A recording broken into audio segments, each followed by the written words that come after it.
Japan में लोग concrete की सड़कों को बनाने के बाद उनमें इस तरह छोटे छोटे छेद कर देते हैं और यही देखकर लोग चौंक जाते हैं कि आखिर इतनी सुंदर नई सड़क को छेदने की क्या जरूरत थी। लेकिन यही तो जापानी टेक्नोलॉजी का कमाल है। ये छेद कोई गलती नहीं बल्कि एक जबरदस्त साइंटिफिक प्लानिंग का हिस्सा है।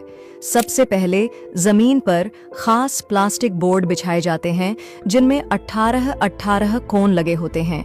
फिर डाली जाती है मजबूत स्टील की जाली और उस पर सटीक तरीके से कंक्रीट। जब सड़क सूख जाती है तब शुरू होता है असली खेल। छेदों को ढूंढकर तोड़ा जाता है, फिर मशीन से उन्हें चौड़ा और चिकना किया जाता है और उनमें भरे जाते हैं कंकड़ या पौधे। अब जब बारिश होती है, न जल जमाव, न कीचड़, न ट्रैफिक, सारा पानी सीधे जमीन में समा जाता है। भारी ट्रक भी आराम से निकल जाते हैं। अब बताइए, जहां दुनिया एक छेद को प्रॉब्लम मानती है, जापान उसे सॉल्यूशन बना देता है। आपको ये टेक्नोलॉजी कैसी लगी? कमेंट में बताइए।